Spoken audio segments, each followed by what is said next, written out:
Upland. I say lob it to Ryan Perez in the paint off a couple of screens. Esquivel to Garcia. Off the deflection. Los Fresnos comes back and wins. Now Santa Maria will put up a three. Bang! Santa Maria! There's Warner. Here comes a headed jam. Counted for two. Field. Adios! And the Falcons win on a walk-off. And it's saved. What a game. Smacked to the left. That is gone. Lob for Perez. That's my play. Off the backboard. Count it. And a win. And a win. Ryan Perez wins the game for the Santa Rosa Warriors, and they go nuts. And why not? Well, welcome one and all to an interesting video, an interesting live feed. Of course, I'm sure you all are used to watching sports here on Rio Sports Live Network, but it's an awesome interview. And we have, well, the one and only accolades, of course, the Rise Up Award winner of volleyball color commentator, sideline reporter for the 2025-26 Vaqueros football, basketball, and baseball seasons. And, of course, yes, to mention just only so many, of course, the Southland Conference tournament commentator throughout the men's and women's side of things. It is the one, the only out of Weslaco, Texas as well, Weslaco High School, Jaeda Rael. How are you doing? Hi, thank you, Jacob. I'm doing great. Trying to recover at spring break, but we're going to step on the gas. We're going to keep going. Yeah, of course. I mean, yeah, I can't imagine coming off of a week of just missing out on, I guess, schoolwork as well, and then all of a sudden, here's spring break. You're trying to catch up on sleep, and then, yeah. Yeah, I missed 2 weeks of classes, so I'm like really behind. So I didn't have a spring break. I'm catching up on all of that instead. But also, even if I wasn't catching up, I'd still be working on myself. So no breaks in this industry. Got to keep going and working on yourself all the time. Yeah, for sure. And I mean, lucky for you this week, I'm certain as well. I mean, UTRGV baseball, they're off this week. So, as in not home this week, they play against Houston Christian. So, I'm sure that you're a little thankful for that so that you're able to catch up a little more. Less of a workload, for sure. Yeah. So, I mean, yeah, let's get started, of course. Yeah, we were talking about it before. Just really quickly, everybody, breaking news. Khalil Fidel for UTRGV basketball is expected to take the Western Michigan job. I mean, I want to talk about that, but, I mean, we're here for you, Jaeda, as well. So, I mean, yeah, of course, yeah. How you doing? So, I mean, this is the question that I always love to ask my interviewers, because it's like, well, yeah, how did you fall in love with sports? Like, what drove you to not only this industry, but just like, what's that memory like of like, just how'd you fall in love with it? Well, I played college volleyball for 1 year in Shreveport, Louisiana, before I tore my ACL and both meniscus in my left knee. And it was in that moment I was sitting on the bench watching my team play, and I wanted to coach them up more and do more for them than I could. And after the game, I'd ask them questions about, hey, why did you choose that shot? Or what was I was asking them basically interview questions to where it sparked my interest in trying to talk and storytell to more people. So always interested in sports per se. Never played basketball, didn't do softball. I ran track, but I didn't do like flag football either for the girls. So covering more sports that I'm doing, for example, right now, you have to get informed. You have to learn the game. So always been a passionate sport lover, still learning the games to this day, but it was my own volleyball experience that kind of reeled me into where I wanted to pursue this kind of route. Interesting, yeah, because yeah, you talked about that volleyball. I mean, going. I mean, know that you played volleyball throughout high school too, and then yeah, going to like what led you to decide to choose a school up in Shreveport, Louisiana, instead of maybe just staying in the RGV, or of course, I'm sure you had other offers as well. I mean, also a liberal arts college, which, as we all know, or at least I knew going into it, that's one of the toughest colleges to join or to get into. Yeah. Well, that was the only one that was going to give me a presidential scholarship. So all my classes were going to be paid for, even though it was out of state tuition. So it made the most sense for my family. And my only other offer was to Illinois, and it was a JUCO. So I kind of had no option to stay in Texas, but truthfully, I'll take responsibility. I didn't reach out enough to try and stay in Texas. So I went with what was best on the table for me, and God sent me back home after 1 year. So came to UTRGV for my sophomore to now present senior year. Yeah, that's one of the questions that I wanted to ask you as well. And of course, you kind of answered it with, of course, unfortunately tearing your ACL and meniscus. But then, what did lead you to decide to, okay, I can transfer over to UTRGV instead of maybe transfer over to maybe Texas, or Mhm. a school that even has at that time a bigger communications department? No, yeah, great question. The reason I came back was for my family and having that financial stability, still trying to mentally recover and get myself out of that bad place I was in with my knee. And the truth is, my knee situation was probably the worst experience I've ever had in my life. I had to get two surgeries. My first one was to actually fix the ACL and meniscuses, but my second one was to go back and scrape out the scar tissue because my PT wasn't the best and I wasn't pushing myself mentally, not in a great spot. Um, Most people kind of go through that, but I couldn't get out of it. So, in order to try and figure myself out and get figured out with God and myself, I came back home to regather myself. And that's when I was like, you know what? Let me just go to UTRGV. There's no harm. I'm going to major in communication. Yes, I could go to a different, bigger school, but right now, for myself, I should stay with my family. That's very cool indeed, because yeah, I can't imagine what you went through during that time, especially. I mean, I have an older sister. She goes to college, graduates UT, and then tries to go to Texas State. The pandemic hits, and then she's depressed and alone up in Texas State, no classes to go to, and then all of a sudden, she comes back home to UTRGV as well, goes and finishes off her her college, I guess, as well. So that's kind of cool to kind of hear that it's kind of similar. But everyone talks down on UTRGV, or you can't do anything, or Yeah. we don't like university. There's no social life. But there really is a lot that's happening on campus, but people just don't know it. And that's okay. You can get informed. But I think UTRGV is one of the best universities that you can find in South Texas, or in Texas, really. So shout out to UTRGV because they've done a lot for the students and for the future of Texas. Yeah, I mean, I remember, of course, I grew up, and it was, of course, Pan Am right before UTRGV, and I remember just looking around, and I'm like, oh, this is a school that you don't want to go to. Like, that was so early, and then UTRGV comes around, and then slowly but surely changes are made, and I'm like, this is starting to become something. And then, of Yeah. course, yeah, I mean, we'll get into, of course, the football team and all of that, because it's something to talk about.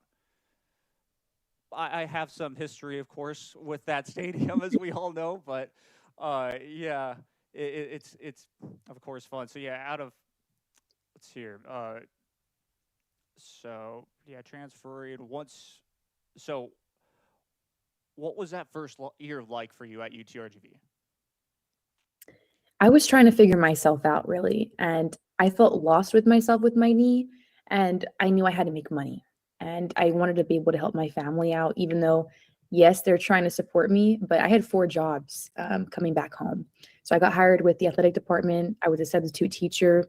I was working at Chick-fil-A, and then I was tutoring on the side too. So I'm hustling aside from taking 5 classes because a lot of my credits didn't transfer from out of state. So year two technically for me, sophomore year when I first got to UTRGV, trying to seamlessly find my way. And even though that year I was working with the athletic department, it wasn't really on camera stuff, much of it really. I was doing like media packages behind the scenes. I was doing a weekly athletic segment that required 2 on-cam parts, maybe like 10 seconds each. And then I would script write, I would try and learn to edit. So it was a lot of behind the scenes that I did for a whole year for them. But even then, it was still minimal compared to me juggling going to my Chick-fil-A job and finding ways to sub on Fridays when I don't have class, and managing to do everything else. So I would say that year, learning curve and trying to see what I wanted in my life. Gotcha. Yeah, no, that's insane. I wouldn't be able to do that at all for sure. I don't know how I did that, to be honest. Yeah, that's wild. It's just, I mean, yeah, taking what 5 classes is what you said on top of 3 other jobs on top of behind the scenes stuff. I mean, let's start there. But like, what was that like? Seeing that behind the scenes, getting that type of training in a way too. Yeah, well, that was my first time really seeing any cameras, seeing the production room, seeing audio tech, seeing my bosses work and figure out how headsets, like every single intricacy, I was learning about it. So it's program overload in my brain, and I'm interested in maybe being a camera operator. I don't know if I want to try out tech or do replay. There's so many options, but then I'm also thinking about, damn, I have to work tomorrow 9 to 2 p.m., a morning shift at Chick-fil-A. And then after that, so I had so much on my mind, but it was just really overwhelming to try and take in learning the production side of things because my whole attention wasn't dedicated to it at the time. But once I started getting interested in seeing this is how you format a rundown, this is what a good script requires, I started learning more about, okay, maybe this is something I want to pursue. And then slowly my classes that spring semester of my sophomore year were more geared towards my concentration of broadcast. So I felt more interested and also better understanding of the expectations I would need to have working with the athletic department. So I kind of got more comfortable, but it was just mentally trying to process what I was doing was the main thing to getting involved in behind the scenes. Gotcha. Yeah, because that was about 2024, right? That was a big year for you in general, or was that 23? Let's see here. Wait, so you start freshman year, you are at Shreveport, then sophomore year, that's about 2023. Yeah, okay, my bad. So yeah. Early 2024, this is happening. Okay. Yes. So I've been with the athletic department for going on 3 years now. Okay. Gotcha. Yeah. Because that was also not only that spring year was massive for you, but then you go into the fall, and this was something that, doing research before this was really cool. I didn't know that you did color commentary for volleyball for UTRGV. So, like, how did that come about as well? Because, I mean, I know Jonah's the one to talk to for all of that, and then just like, yeah. So to rewind, let me give you more Okay. context. When I was hired in my sophomore year, 2020 or fall 2023, I had an interview with Jonah. It was like an hour long, and he asked me what I wanted to do, what I wanted to get out of the job. And I said I was interested in some on-cam stuff I would like to learn, and I used to play volleyball, so maybe I could try some on-air opportunities. And that was that. As volleyball season rolled around that same fall, I asked if I could shadow and sit in on him and Brian Smith, who's the color commentator at the time. So the first few weeks I was listening, I was taking notes, and then a few weeks passed, and then Brian called in sick. So Jonah said, Jaeda, it's your turn. You've listened in on a few games. Let's try you out. So I went live, my first time ever. Jacob, it was horrible. I didn't know what to say. I went blank, and I know the sport. I know the players. I've done the research, but I just couldn't get over the mental fact that I was live on air and people are listening to me. So that's something people also don't really consider when it comes to getting in this industry. The mental, like you're trying not to beat yourself up and be a perfectionist on air. But after getting off that call, that was like the worst 2 hours of my life.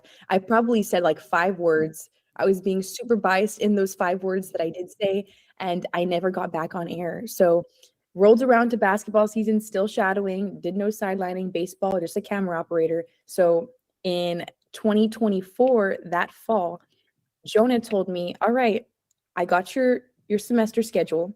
You don't have classes on all of these volleyball games, so you're going to give it a try again. He didn't ask me if I wanted to. He told me I'm going to try it again. So I'm panicking. I'm trying to figure out how I can not bomb and do this repeat story again. And sure enough, I had to tell myself, I know the sport, talk about what I know, and analyze and dissect what I see. That's all I need to do. And I went back on air. It was a 3-man show with Jonah, Brian, and myself, and it was Texas Tech. Big game, lots of eyes and people listening. And that was probably my best game I've ever had that year. And I get off air, and Jonah tells me, your growth has been exponential. I'm impressed. You will do every game this season, and we will kick Brian off. That's how I got the job. And I did it again this past year too. So 2 seasons of volleyball commentary. Oh, that's awesome. I mean, everything that you said, you hit it perfectly. Because guess what? Same deal with me. I was right next to Joe Bowling. Of course, he at the time ran Rio Sports Live Network. I'm at the Mission Veterans Memorial Gymnasium trying to call volleyball. Never have I ever called volleyball or watched volleyball in my life. And here we go, you know. And so that, yes, like you said, it just repetition after repetition. That's the best story as well, because Jaeda, how much Jonah trusted you too. He's like, you're coming back. Exactly. You're coming back. Oh, you're gonna be fine. You're gonna be just fine. And sure enough. Right. I don't want to get too ahead of myself, but I'll talk about this later. But it's because of Jonah Goldberg that I'm in the position I am. So I'm very grateful. Oh yeah, for sure. Yeah, we'll get into that. Because yeah. So let's see here. So yeah, you step into that opportunity. I mean, let's dive into it now. Just talk about it. So Jonah sees you in that role for color commentary. You get into that basketball season. So kind of just talk us through how that comes about as well. Like Jonah sees you very well in the color commentary side of volleyball. And then of course he has Brian Smith mainly as his color commentator for that. So how does that fit in to it? Yeah, great question. In the middle of that 2024 volleyball season, after one of the games, so after every game, he gives me feedback and things I can improve on. And after one of the games, he told me, by the way, would you be interested in sidelining? And I said, like, I literally just moved my eyes sideways, was confused because I really didn't know what that was. And I said, okay. And I said it high pitched, like exactly like that too. And he said, good, because we already ordered you a Bluetooth mic. And I said, okay. So then I didn't know what it involved. So I asked him, what do I have to do? He calls me into his office and he's like, yeah, just do 3 stories and you're going to do 3 interviews. And I said, okay, easy, but how do I get stories? How do I know what I'm going to talk about? How do I do an interview in a professional setting that you can't do a retake? So completely new learning curve, but that's how I got into it. He kind of gave me the option. I took it and I had to sink or swim, and I learned to swim gradually. Oh, for sure, yeah. That's very interesting indeed. For that in general, just because. Yeah, I didn't We've seek seen your work, yeah. It was rough at first. Let's get that out there. It was really rough, and I was nervous to do it. So I had reached out to Westlaco, and I had their K-West department, which is their media side of things, and I asked if I could try sidelining for the high school first. So I did 4 Westlaco High School productions. I did 2 Westlaco East, 2 Westlaco Highs, and I did 2 reports. I got to interview the coaches during halftime, but it was off camera. And I'm trying to figure myself out because there's so many people in the stands. There's people running around. There's security everywhere. Mind you, I've never experienced that ever. So I'm learning how to go about anything and then still try and format a report on the spot and then get thrown on camera at least like 10 minutes after. And the whole band, there's so much going on around you. But point is, I wanted to get some more comfort before getting into UTRGVs. But boy, was that still a different experience, because it's very different, and I don't think people realize how deep sidelining goes and what's required of you. So yeah, it's been a journey, to say say the least. Yeah, no, that's super cool. So yeah, you didn't do it during high school, but you came back to your alma mater to do some games. That's something, yeah, because I didn't know that. I was obviously reading, making sure that this interview goes at least decently, and was like, this is interesting. Okay. Jaeda, of course, did some games at Westaco. Thought you were a part of the program the whole entire time. No, just came back for those 4 games. So, I mean, yeah, talk about that for just that football. Like you said, it's chaotic completely for high school. And then how were you able to translate that to that professional side, that college side, that next step up, to be exact? Well, to be specific, immediately I'm wearing khakis and a polo on the sideline, and I have a Westlaco High shirt. So that's already so biased, and I needed to be neutral. So professional attire was key. I was wearing a blazer, I was wearing a skirt, my hair had to be nice, and I wanted to wear makeup. I wanted to look extra the part. So formality was essential. But in terms of reporting and the difference in like formatting my stories and my reports, I was very rambly and I wanted to memorize what I was talking about and feel like maybe I could do this. So I was lying to myself, trying to get confidence, thinking I could do it. But after my first 2 reports, I go to halftime. Mind you, UTRGV had not had a sideline reporter in a few years. And even then, it wasn't being done to the level and expectation they wanted me to go about it this year when I started. So we're figuring out as I'm going and as I'm learning about this too. So I'm 2 reports in, and then Jonah in the middle of the game, the halftime, he's like, "Hey, for your next report, make sure you talk about this." And I forgot I was doing another report. So I'm in the middle of halftime panicking, trying to format questions for the coach coming out, trailing, and trying to come up with a new report that I didn't prepare for. So it's just immediate panic. I don't know what to do. And just a big learning curve of you need to be ready and adjust on the spot no matter what is going on. And you have to act like everything's okay too. You can't show people that you're nervous or you're feeling the lack of confidence. You don't know what you're talking about. You need to act and look the part because that's a big part of the job too. So translating and learning, I have to be way more professional and put together than I can be for a high school production. Yeah, that makes sense. Of course, yeah, high school compared to a college production. Can't imagine it. I've been stuck on that high school side. I did some JUCO stuff with TSC, but that's neither here nor there. To let's say the least, for sure. Oh yeah. Great school, but yeah, it's completely different for sure. And then the fact that the flag on the mic had an E on it for ESPN, it was so much more legitimate. So I'm trying not to psych myself out, and I'm trying to feel the part and be someone and not be recognized as a student, because that was my thing too. I don't want to be known as a student. I don't want you to be able to tell that I'm barely starting, but I didn't really accept the fact that you need to learn and grow. And whether or not people are watching you and judging you at home, all what matters is that you're getting better or trying to get better. Mm-hmm. For sure.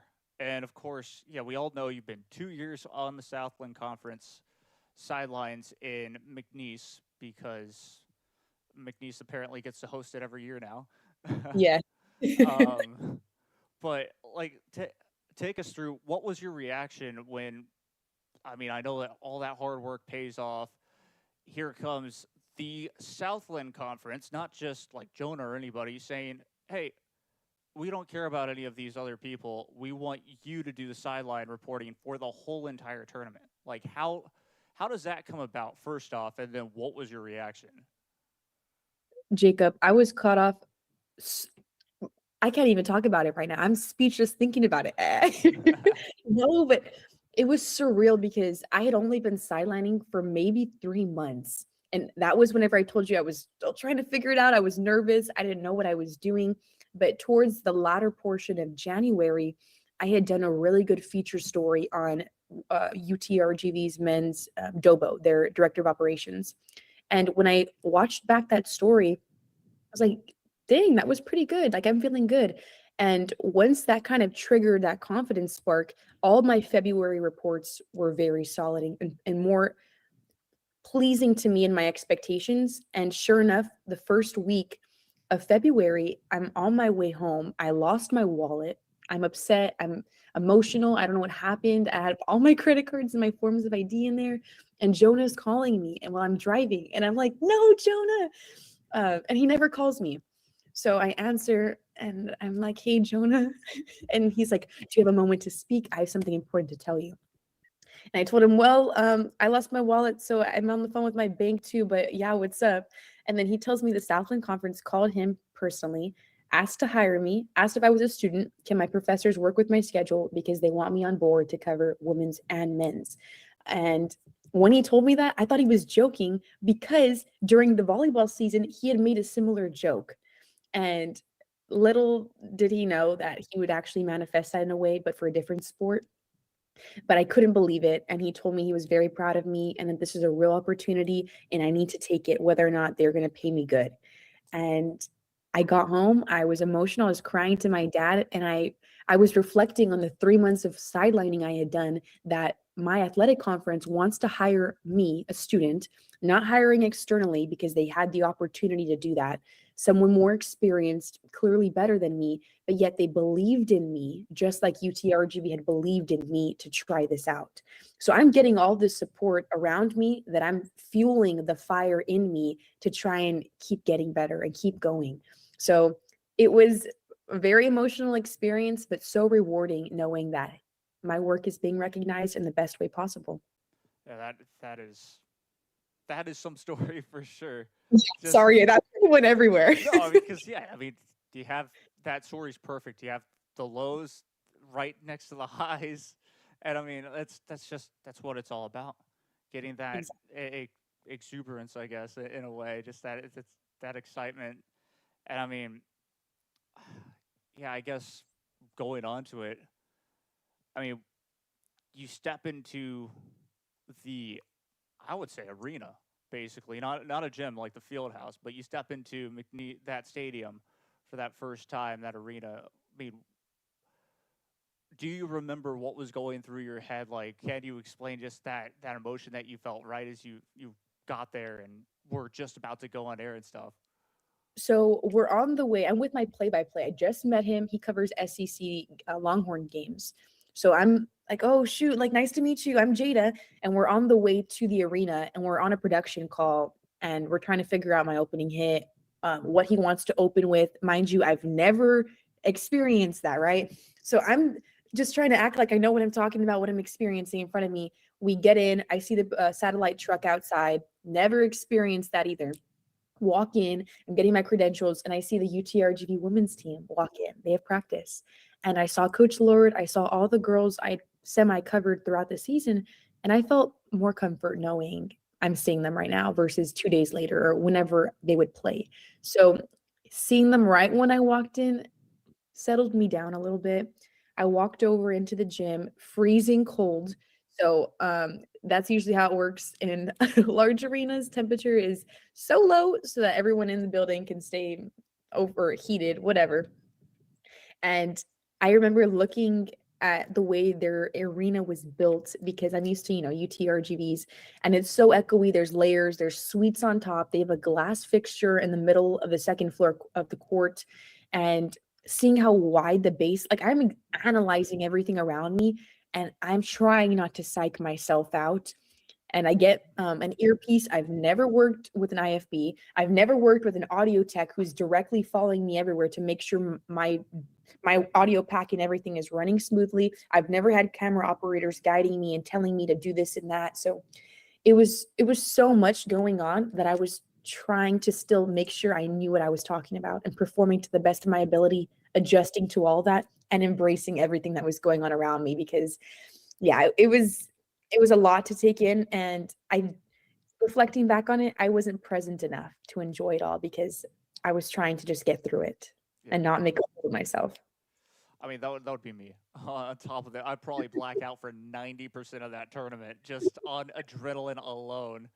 Because, Yes. yeah, no, I cannot imagine, of course, what you were going through in that moment. It's just absolutely crazy. So, what for at least just that first year in general, if you can recall, what was your favorite moment of that whole entire just that week? Ironically, finishing my very last interview with head coach Leonard Bishop for women's SFA, whenever I walked off that court, I knew that this is what I wanted to do.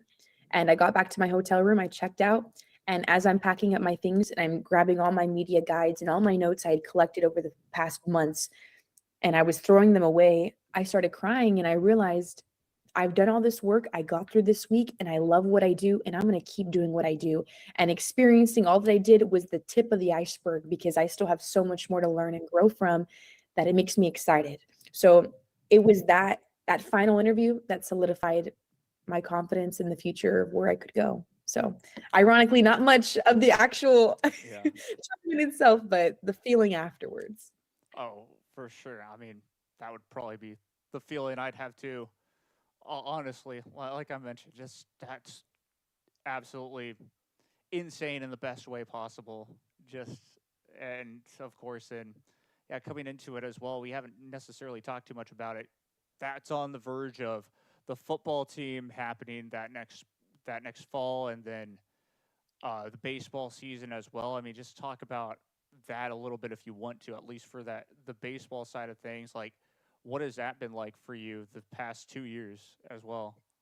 Yeah, well, when I got back from McNeese that last year's tournament, I jumped straight into baseball, and I had never covered baseball.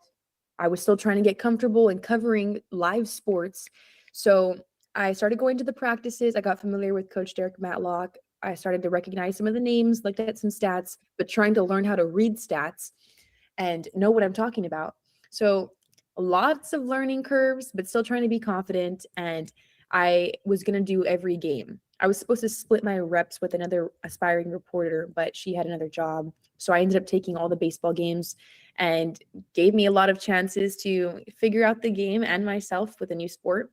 But sure enough, we ended up hosting the tournament.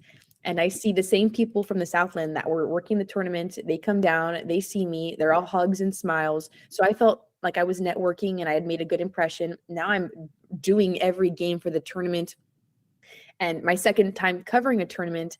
And again, I feel immediate reward and recognition and accomplishment knowing, hey, I'm doing it again. And I feel comfortable knowing I can cover baseball.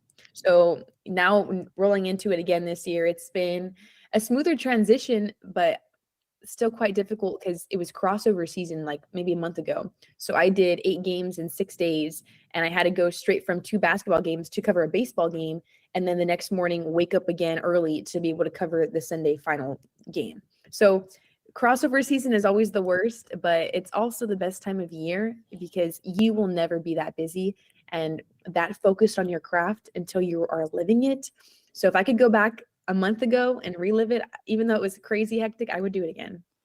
Yeah, yeah, no, I recall that, especially the what was it I forget what the week that was called, but it was the craziest week where, like you said, he had 8 games in however long. Rally the Valley week to be There you go. specific. There you go. Yeah, that was insane. I remember it was after the doubleheader of Stephen F. Austin, that heartbreaking day. Gosh, of every those year games. team lost that day. Yeah. Uh-huh. And then I just see you, I remember, run off as fast as you could to the baseball field. And I'm like, of course. Yeah, we couldn't even do a player of the game for that men's game because we had to hop on live stream already and close that streaming portal. So a lot of behind the scenes too as to why we don't always get to do like player of the game stuff. But in reality, it's a challenge for all of the UTRGV athletics department, all the broadcast team, all the admin having to switch off too. So it's been a journey and they've all seen me grow too. So it's been a cool experience knowing that they've been a part of it all too. Yeah, exactly. I mean, so as of course the basketball season has come to a close for UTRGV, it's still the best time of year, the March Madness. But for UTRGV, I mean, what was your favorite moment for just UTRGV basketball in general? Both men's Well, and women's, I guess. Yeah. so last year, I only covered the men's throughout the entire season. I was like in and out with the women's because we had another reporter who was doing them. But this year, I did women's and men's from June. So since the off season, I've been with both these teams. So I've seen every up and down, the culture change, the culture shift, the identity taking its molding. I've seen, the hard practices, everyone's getting yelled at or running, and I'm just there clapping, hoping that they can meet the times. But seeing seeing everything that they've been through. I would say for the women's, my favorite part was getting to see Charlotte O'Keefe and Jalea Ingram find that amazing connection and chemistry right whenever she came back from breaking her hand. So this is like early January. I think they were playing Houston Christian. That's around the time. But seeing the team not allow her absence to affect their chemistry and what they could do, it was inspiring to say the least. And seeing Ingram and Charlotte just do what they did, the team feeding into it, that's everything the team needed, because that's when their winning streak started, the longest in program history. So I could feel a momentum and a spark in them change, and also within myself, because now I'm more passionate, but also can't be biased. So I'm supporting from afar. And for the men's team, I would say seeing their loss against Northwestern State on the road, when they lost in a bad call, you could argue, and coming back that next day to practice and seeing how hungry and upset everyone was, because they knew that they were so much better. And that's whenever their 8-game winning streak started, when they took down McNeese. That was when everything happened. I was there at that practice, and when things changed. And that's whenever Coach Fennell started saying a new acronym, APT, aggressive plays for teammates. And that's all the team did. Started sharing the ball, led the Southland in assists, started making more shots.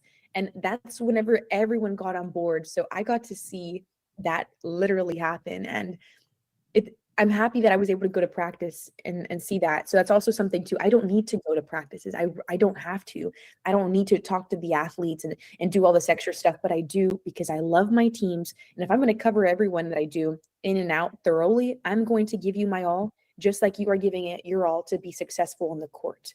So let me do my job, you do yours. So it's been amazing knowing that they both went to the tournament. They both got a bye game. Wow. I was so proud, but I was a little sad, because I wanted to cover them day one just so I could get more comfortable at the tournament, since I know the teams better. But they were so deserving, and they had great seasons. I'm very proud of what they accomplished, both Cahill Fennell and Coach Landlord. Yeah, that makes sense. It's very, very interesting indeed. Yeah, and so I guess my mistake there, because I'm pretty sure I got ahead of myself, because we were missing a whole fall of 2025. That's okay. A program that just started up. The football team, and I mean, talk about that. Like you said, you would go to practices, I'm sure, if you were going to the practices for basketball, I would have to assume that you would be at every practice for football, even though you probably didn't need to. But I mean, Right. football practices in the fall, I can't imagine are fun either. Yeah. Or outdoors. So I had gone to a few of their spring ball practices in 2025. But I didn't cover them much. I didn't even get to like talk to Coach Bush. He didn't know who I was. And then June, they're just doing their own workouts, weightlifting. Late July, they have the media drive, and Jonah takes me with them. I meet 2 players. I meet MJ Hurd, I meet Tony Diaz, and then that's where I meet Coach Bush officially at the drive. And I meet a few of the positions coaches. And I'm there, I'm trying to get comfortable, talk to other teams and their football programs. And sure enough, boom, I get back home and fall camp starts. And that was UTRGV's first fall camp, but also mine. And I was there literally every day. And I'm trying to learn the roster. I'm trying to learn players and faces, numbers. I'm trying to see the depth chart, what's shifting, what can I talk about whenever season does arrive. This person went from not even being on the depth chart to this first start, or to the starter on the field, and being able to analyze and see that as it's happening was super important to me. But yeah, covering as much as I could. But as season actually began, classes began, I was assigned to do the halftime packages. So I couldn't go to every practice anymore, because I had to go shoot interviews and then start script writing and then put it all together on top of going to my classes, arranging production calls with the opponent team, and then still having enough time to prep, format my stuff, and then be ready for game day on Saturday. So I was everywhere, and I was doing volleyball games too. So football season, I mean, it was a crazy inaugural season. I'm so blessed for the opportunity, but I feel like I also wasn't as present as I would have wanted to be, just because I was trying to get through figuring it out. I'd never done football before. And I mean, UTRGV also hadn't done it before either. So we were trying to be very particular in our trial and errors that we were going to commit ourselves to. That makes perfect sense. Indeed, of course, just the trial and error part, and then yeah, on top of that, you're trying to cover two teams as one at once, basically, as we all know, volleyball, of course. I mean, let's just, I guess, take a break from that football. How was that volleyball season for you in general? That was an amazing season. Those girls, gosh, the coaching staff, the culture they have, they deserved a lot more. And I mean, they were so accomplished. They did great. And I was so happy to cover them also from day one. I was going to their practices. I got to see behind the scenes, and then I saw them grow as the tournaments passed by, or the non-conference tournaments, and then slowly conference opened, and you could see the drop of how different the league was and who was the best and who, needed work. And UTRGV was grinding their way up to the top. And it was so impressive to watch them because since I played, I love whenever I see certain things happen and I can tell you exactly why it happened. And then just seeing that they had a new memento that was guiding them throughout their season of touching grass and having that little tiny grass be with them everywhere they went, and being around passionate coaches, a passionate sports information director, Clarissa Cruz. It's hard to not love what you're doing, and all you want to do is see everyone grow and see people be happy. And that was my best season of volleyball that I could cover. And I felt the utmost confidence and secure with where I was going and building myself those reps that would translate into the confidence I would need to have for football, and then sliding my way seamlessly into basketball season 2 while volleyball is wrapping up and football. So crossover season in November too was hectic, but that volleyball season, I was a part of a winning championship program in my head, at least. Yeah, of course. Yeah, and it's funny. I was talking to one of my colleagues that works there, Ray Silva, and he said, "Yeah, that group that's in charge of the WNIT, why didn't they have that volleyball championship that they could have had?" Because even he agreed, like that team deserves so much more than they got at the end of the season. Than and I again, here's the thing: I stayed away from UTRGV athletics for like years and years after they moved out of the WAC because it was just heartbreaking to watch just how they were on a downward spiral for a little bit, and then all of a sudden you see them pick back up right. I kid you not, right as you join, all of a sudden we see them. Oh, they're on a win streak. Oh, they're actually doing well in the Southland. Oh, here we go. They have a football program now, and it's funny. And now I'm like, okay, I need to believe again in this program in these programs. So, no, it's so cool to see just that evolution from just the production side on top of the athletics. Yeah. They've grown and I've grown right beside them. So uh, I guess you could say we're both, I don't I think everything internally for UTRGV has grown too though. So it's such a powerful place to be in right now that I'm so happy I came back when I did, because I don't think I would have found the opportunities that I would have got myself into right now, but also helped contribute to the growth too, because now there's a lot of people trying to get in the broadcast industry within our department, and they want to try it out. They're interested because of me, and they're taking mass comm classes now to try and get involved too, so to learn how to be a camera op, and seeing how much better our broadcasts are than a lot of other Southland schools. It's inspiring to a lot of people, and it's taking people's eyes up, and we appreciate that, and we work hard for what we're doing, and it's all led by our athletic director Chase Conk, who's instilled that type of mindset to keep growing and be the best, but do everything with grace and a lot of intention. So yeah, growing UTRGV, I'm so happy with where we're at right now. That's really awesome. Another one I have, of course, we go back to that football season. Just really quick, I mean, what was your favorite moment for that football season, being able to cover? I mean, because there were so many great players that even I covered in high school that were on that team. Eddie Lee Yeah. Barberger, of course, if that man doesn't get benched by UTSA, who knows where this guy could have actually ended up with, of course, UTRGV too. There's a lot of great memories from football. I would say this might sound weird, but it's not even like the football side of it. It was like the learning experience of the games and having to figure out how to adjust with audio issues and having to grab a player or grab a coach who doesn't have their SID with them and try and work with it, or a coach that doesn't want to tell you much information. How do you get them to give you information, and arranging the production calls? So I would say just and the encompassment of all the learning and adjusting I had to do that I knew I hadn't experienced yet. But if I were to specifically think about a certain interview or a memory, I would think about Frank Medina, San Benito native, and him telling me his story. We hopped on a phone call for like 30 minutes, and he was telling me about his plasma donation, and he goes every Saturday, and he uses that money to pay for his gas to drive back and forth every day to his practices, to his classes, and he wasn't on the depth chart, and then he was starting every game at the beginning of season. And seeing how hard he worked made me think about why people in the Valley should want to stay.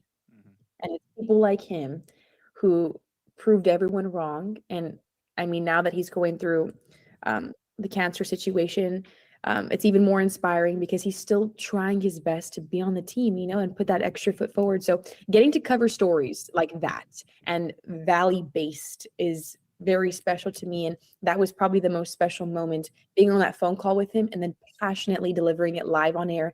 Maybe I did go a little bit over time and I should have cut it down a little bit, but it was still an amazing, amazing story for him. Yeah, I'll tell you one thing, Jaeda, and this is, I just realized this, I kid you not, like a week ago. And it's like growing up is not only being happy about gas prices, like being 10 cents lower, but also it's about, oh, the Valley's actually not bad. I don't actually want to get out of here. Like, you want to get out of there as much as possible when you're a kid. Then you get out of there and you're like, why? Why? It was cheap to live here. It's great. It's a fun place. All of that, like, that is growing up right there. And you said it, like, those are inspiring stories right from there. There's so much that we haven't even scratched the surface on just talking about stories from, the whole entire Valley. And so, yeah, that's something that, you brought up, and I'm like, yeah, you're very correct on that. Yes. Yeah, and so, of course, oh my gosh, yeah. I just realized the time, and I'm like, oh my gosh, we have like 10 minutes left until it's almost an hour. Like, barely scratch the surface on your story, because, I mean, yeah, we talked about football. Biggest thing, I guess, moving on as well, is that second year in the Southland Conference tournament. You cover this one, and I love one of the pictures that you posted was, I guess, in your hotel room, the desk covered in the notes and everything. I'm like, so, I mean, how much preparation, like, does a whole notebook from you get filled up in a whole week from just that week alone? So the good thing is I had got hired in December. So they called me early December. Hey, would you want to do it again? I said yes. And since this year I was covering all the women's and men's teams, I was slowly building that portfolio of covering every team as season went by. So yeah, that notebook was building as every game was happening, but it was so much harder, I would say, just because we had so many double headers. And I, at the time, I'd only done one doubleheader in my life, and that was the year prior. And it was the hardest experience trying to know 4 different teams at the time and perform and do well and know what you're talking about, and then still prep interview questions during the game and follow storylines. So I was overwhelmed that I was going to do it again this year and have almost 3 doubleheaders, so 6 games in 1 week. And that was during Christmas break. And I was like, dang it. Because now that's going to affect my SLC prep, and I'm not going to get to cover these teams as well as I wanted. I have to come back. So I'm thinking of what more I'd have to do. But thankfully, as I went through the season, I covered all of them. I was able to go back and add to my notes and figure out what else I wanted to talk about, but also other storylines that I didn't pursue at the time that I could now. and reaching out to their SIDs and talking to their call or their coaches on the calls, getting some more type of insight.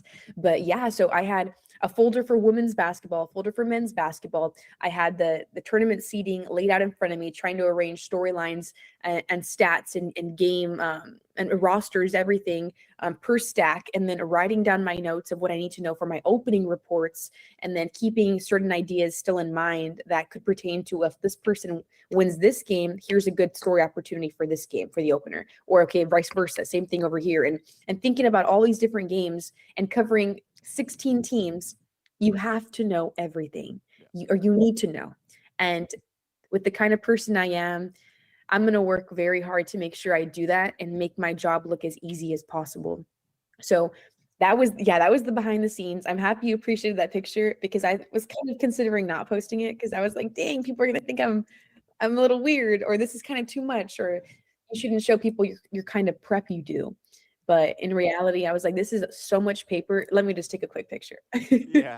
Yeah, no, I mean, I love it. I love that type of stuff, the behind the scenes. It's just it's such a cool thing to me, and yeah, I appreciate that a lot, because it's like, okay, people in outside of sports don't understand the work that goes into it. They just think, oh, they just put on a microphone and they get to talk. No. We've learned the hard way. We've messed up a lot, and here we go. That's all the preparation because of all the reps, because of all those failures before, and that was, to me, a very inspiring photo too. Thank you. I'm happy I inspired you and others. Yeah, of course. Yeah, no, that's my what I wanted to do with this interview as well, was to just to get people inspired as well in this industry, to be exact, as well. And so yeah, it's such a cool thing. Couple more, I guess, right before we run out of time. One of them. So of course, yeah, you talked about, this was a big question, because I almost forgot to ask. What was that day like, that Tuesday of last week, the triple overtime game, besides the fact that right before that, Stephen F. Austin decides, nah, we're not going to win easily. We're going to go into overtime too. Got to cover both of those. Well, the good thing is I was actually watching the Islanders and the SFA game from my hotel room at the time, because since I was a linear game, I couldn't cover it, or I didn't get hired to cover it. Oh, okay. So I did one overtime game, but I mean, triple overtime, baby, I was dying. I was trying to run over it and listen in the huddles, but in overtime, you only have 30-second timeouts. And by the time I got back to my table to let my producer know I got something, since I didn't have a wireless mic, kind of became irrelevant, and the game kept going. So I wanted to do more in that overtime situation, and it was hard trying to watch UTRGV fight through it and maybe win. But considering how packed it was in there, and it's my team playing, I was so calm. That was probably the calmest I had been the entire tournament, in terms of having my nerves settle and finally not being freezing, shivering in there. I felt so confident and good and ready for the player of the game interview. And I get up, I get prepared to do my final men's game of the tournament, and they don't want to get interviewed. So I didn't do a player of the game for that McNeese team in that overtime game. But boy, that is going to be a game I forever remember, because I was on the edge of my seat the entire game, but still so calm. It was an interesting introspective moment for me, but also just so hard to watch at the same time. Yeah, 100%. I think all of us were. Yeah, I was on the edge of my seat. I was very frustrated at the same time. If for anyone watching, if they were to go through my Instagram, I posted just my reactions of the overtimes. You got to be kidding me. The UTRGV is going to lose this way. They lost that way. And then all of a sudden, McNeese just goes and blows out Stephen F. Austin in the championship. And I'm like, wow, history was that close, that close to being made. I thought, okay, we have a track star that makes it to the indoor track and field NCAA tournament. Amazing, amazing story. Maybe the basketball team, one of the two, can do the same thing. And also, yeah, that next day too, after McNeese. So yeah, you have to cover the McNeese and UTRGV game. Then you wake up at what, the crack of dawn to get ready for the McNeese UTRGV women's basketball game after getting out of there and going to bed probably at like 2 a.m. Yeah, at 2 a.m. and I had to check out that same morning. So I have to create and format 2 opening reports for those final 2 games I'm covering that Wednesday. Have everything packed, loaded up in my car, and get to the arena by call time at least 9:45 because the game starts at 10:30. So that means I need to start getting ready by like 8:30 latest, which means I have to have my 2 reports done and finalized by at least maybe 8:15. I need to go get breakfast. I need to get showered up. I need to be clean. So yeah, that night, maybe 3 hours of sleep. And the whole time I was there too, I'm just staying up late, covering the teams, figuring out new reports and what players I should be looking at. So the tournament, yeah, 11 games, 4 days. So exhausted, but so fun to do. And I'm very happy and grateful that I had another opportunity yet again to really represent UTRGV on that type of platform and also show everyone at the Southland, all these opposing teams, who I am and what I can do, because I carry over this professional look with me no matter where I go. I'm unbiased as can be. But getting the respect from the other coaches, the other players, it makes me feel amazing because they've also seen me grow from the last 2 years. So a lot of good accolades there. Yeah, that is phenomenal. It's fantastic stuff. I mean, yeah, when I first like heard not only of you but like just the just when you did an interview, I'm like, okay, A, doesn't sound like a person from the valley, which is a plus because somehow if people sound like they're from the valley, people just tune them out instantly. I've noticed Yeah. that very quickly. And then on top of that, I'm like, oh, reminds me of Laura Rutledge a little bit. Reminds me of Lindsay Zarniak a little bit. Oh, the Hannah Storm, I think. Yeah, and Well, question. exactly. Go for it. When did you first see me or recall seeing me that you didn't know who I was out of curiosity? So, I'm not gonna lie. I just found out about you, particularly being a sideline reporter in general, not even from the UTRGV football games. I got told this by by the producer at RSL. His name is Jammer Ruiz. He told me about you like a month or two ago, and I'm like, oh, okay, need to check it out. Then all of a sudden I checked it out, and on top of that, UTRGV were winning games. I'm like, okay, let me go, because I also need to catch up with a lot of people, including Brian Smith, who I've known since I was a kid. So that was, yeah. And so then I was like, okay, this is sick. And then just trying to stay around UTRGV as well for, that next step for myself because, yeah. Well, it's a good thing you barely discovered me 2 months ago because I was a very different person a year ago and the year prior to that. My confidence different, my look more mature, my professionalism very different. And I do appreciate, thank you so much, by the way, for saying I don't sound or look like, or not look like, sound like I'm from the Valley, because that's something I am trying to not do. So thank you, because I work hard on that. Yeah, and I could tell for sure because yeah, same with me. When I started announcing, I'm like, what is my voice? We don't know, and that's again something that people don't know is that you're gonna start off sounding timid because you don't know your voice yet. But even though Exactly. you've watched everyone, it just kind of slowly but surely shapes into your own. And so yeah, it's a wild ride in general. Yes, I'm happy you understand too, because a lot of people don't. Yeah. They Yeah. think it's Yeah, you have something else to say there? Okay. I said most people think it's easy, but as you know, it's not easy at all. Gotcha. Yeah, yeah, for sure. And yeah, we've hit 3 p.m., so almost time. But I wanted to get your thoughts on March Madness, of course, really quickly. Both women's and men's side. Let's say who really quickly. Who do you think's gonna win on the women's side? Maybe your final Texas. four. Texas. You do? You really think Yeah, that they can pull it through this year? yes. I think they could do it. I'm not even gonna give you the top four. They're gonna somehow find a way to do it and get it done. And for the men's side, we're talking Houston. Houston, it's gonna be their year this year.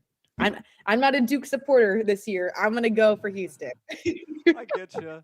Yeah, it's very probable. I don't know if you know, but and my whole family, Aggie supporters, which makes it even more hilarious that my sister chose Texas because she thought she was going to go through communications, ended up Mm, going through psychology. Funny enough, and so yeah, she married a Texas grad as well, and which makes things so funny every single time we visit. And yeah, so it's been a fun ride with Texas A&M basketball this year because the last head coach to be hired, no transfers whatsoever, and then all of a sudden, oh boy, they play Houston. They're 10-point dogs. Yeah, I don't expect us to win. I expect us actually to lose by 15. I'm not gonna lie, because all of a sudden they're just not gonna play well. Everyone's gonna hit threes against A&M like they normally do. It's just never goes the way that we think. For yeah, sure. Yeah. that's one thing. It's March, baby. You never Mhm. know. Mhm. Yeah, Houston, great choice. I think I chose UConn because Mm, I'm that guy. I'm like, even though they were terrible at the last part, it's like we all know. Um, I'm blanking on her name from Iowa State. What she said, you don't have to play your best basketball until March. That's all honestly true as well. But to be yeah. fair, UConn were struggling in March right before, so we'll see. Police. Yeah, we'll see. But yeah, really quickly as well, just before we end it, anything that you'd like to add? I mean, the floor is yours to shout anyone out or anything like that. Well, kind of how I touched on earlier with UTRGV believing in me, trusting me, giving me a second chance after I bombed myself on air, and for constantly getting so much support by every single admin in the athletic department, the support by the athletes, bringing me in and making me feel like I'm a part of their team, even though I'm not on the team. It's been so much better of a smooth transition and journey for my career than I think a lot of people either know or have experienced themselves. So being surrounded by a department who wants to see you grow and be successful, it's been so better for my mental health, my confidence, and for what more I want to be able to represent UTRGV for. So going to the tournament, for example, like I'd mentioned, it's just I'm proud to represent UTRGV. I'm proud to represent the Valley. And it's because of our broadcast that all these other Southland schools are trying to have sideline reporters and trying to up their broadcasts by doing more graphics and adding players to the games and keys and doing all the little small things that we've done for the past few years new for them. And it's really comforting and inspiring, knowing that we've been one of those higher thresholds that people see us as in the Southland, and they've seen all of our growth. People look up to me. In the department, people come up to me I didn't ever used to talk to, and now I'm having casual conversations with them as if I'm very good friends with them, but they're technically like my superior bosses. So I feel a lot more respect, but full circle though, knowing they've seen me grow since day one. They didn't judge me when I didn't do good. They didn't want me off air when I was being biased. Mhm. They didn't treat me any differently because I was a student. They treated me like I was any type of full-time employee with the utmost respect, and I would not be nearly as good as I am without having UTRGV in my corner and my bosses, Jonah Goldberg, Michael Rodriguez, Julissa Martinez, all the amazing people who helped create the broadcast. So very grateful for UTRGV being my number one start in my career. Yeah. That is awesome. And well, really quickly, from all of us here at Rio Sports Live, we thank you all very much for watching this video. And again, thank you so very much, Jada, for accepting the invite. I Yes. know it was fun story. It was kind of last minute, but hey, it worked out in the end. Got me to touch up on my interview skills again that I haven't done for years, which is great. And again, just thank you so very much for Yes, you did great too, Jacob. Good job interviewing skills. it. Thank you all.